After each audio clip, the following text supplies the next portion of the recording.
Hi guys, we're on day 9 notes. Title topic is transformations of polynomials. We've done transformations before. I know my class has kind of seen this format on the top here. It just kind of breaks it down. I'm going to do different colors. Hopefully this kind of brings it back to you a little bit. So in front of your equations, all equations are going to look, a little bit different. But in front of your equations, you're either going to have a positive number, which is just normal, or you're going to have a negative number.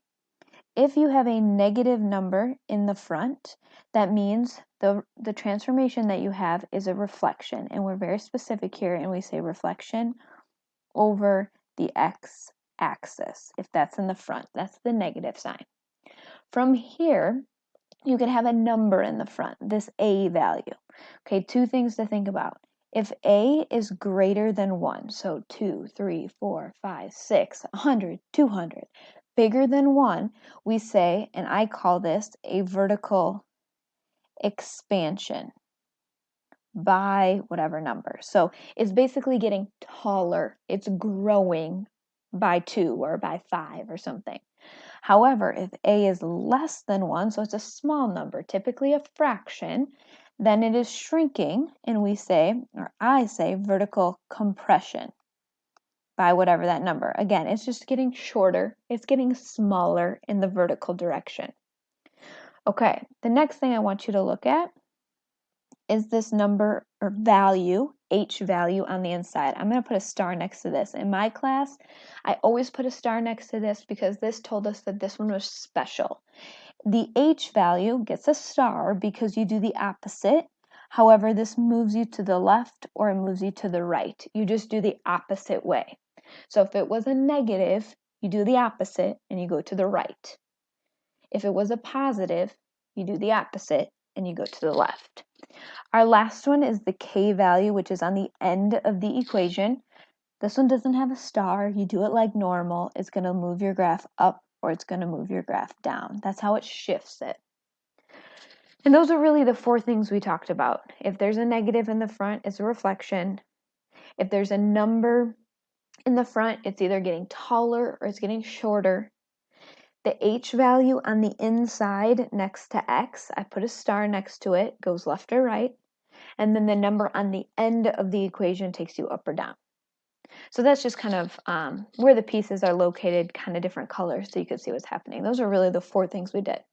So now we're going to write these equations. So write a rule for g that represents the indicated transformation of this graph. So it gives you the parent function. It asks us to call it g, so we'll just call it g. Okay, say g of x to be fancy. Okay, it gives you the parent function x to the third. So x to the third is what we're going to base it off of. I just need to put in these other pieces. So this other piece, it tells me that it's shifting 2 units to the right. So if it's moving to the left or the right, that means it's inside next to x, and you do the opposite. So if it says go to the right, you do the opposite and you put it minus sign. And then don't forget your little exponent of 3 up there. You want that to match. So I'm going to highlight that yellow. That's the yellow part. The next one that's happening is a vertical expansion by 3.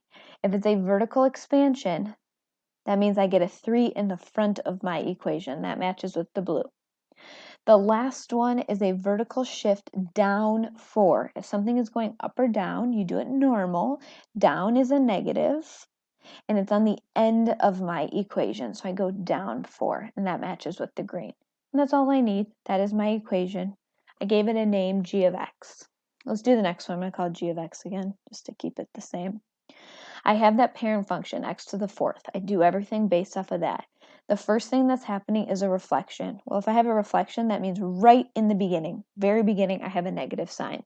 So that's the reflection.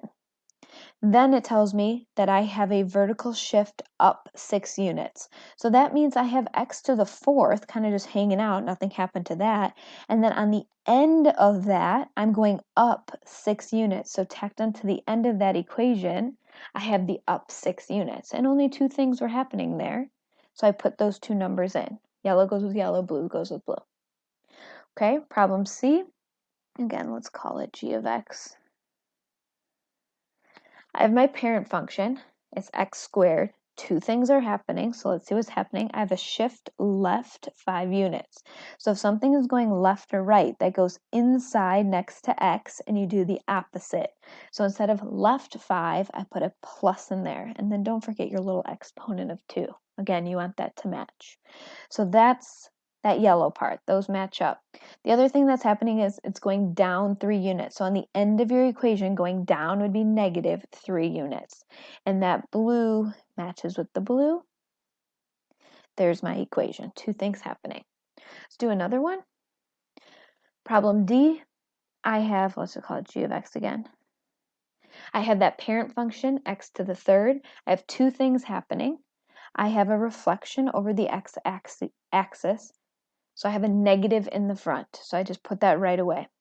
And then it says, okay, well, you're also shifting up 7 units. So if I'm going up 7 units, that means it's happening on the end of my equation, not next to x, on the end of it, like the back side.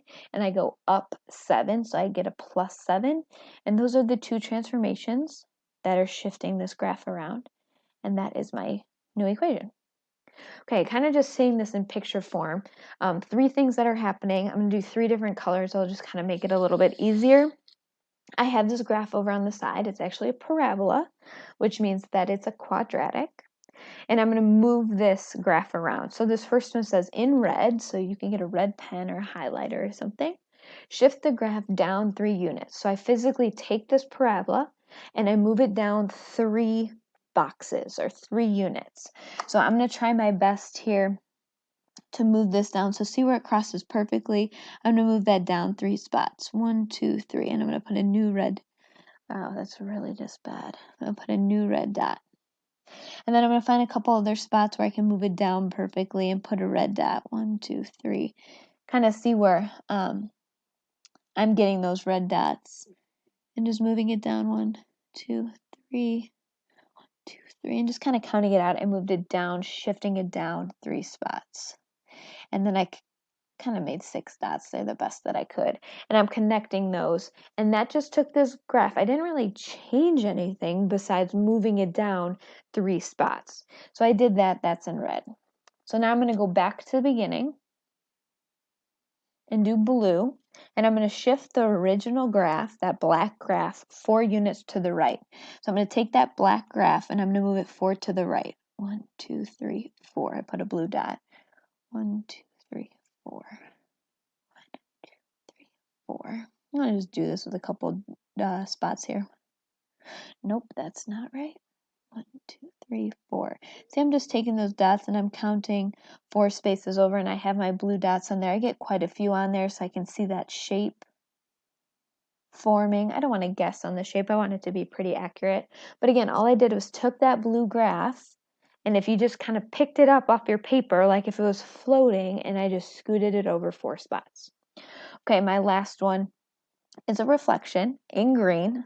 I'm starting over from the beginning. I'm reflecting it. So I'm reflecting it over the x-axis. So if you're like, well, where's the x-axis? That's this yellow spot. So I'm going to reflect it over the x. So I'm going to take that graph and imagine I just flip it over. So it's like going to be upside down. So this green dot is going to stay the same, but these other ones, instead of being up 2, it's going to be down 2. Instead of being up 2, it's going to be down 2. Instead of being up at 8, it's going to be down at 8. Instead of being over here up at 8, it's going to be down at 8. And all I did was take that original graph and I flipped it over that yellow line. And I think that's a little messed up. I see a few flaws in my green dots here. So let's see which one is messed up. I see that. This one right here. There we go. There's my green dots. But now when I connect that, that looks more symmetrical there. All I did was took that graph and I flipped it over, like I said. So that's all the transformations are doing. So if I'm moving up 7, physically think about like, okay, I'm going to move up 7 spots. If I'm doing a reflection, I'm physically just flipping it over.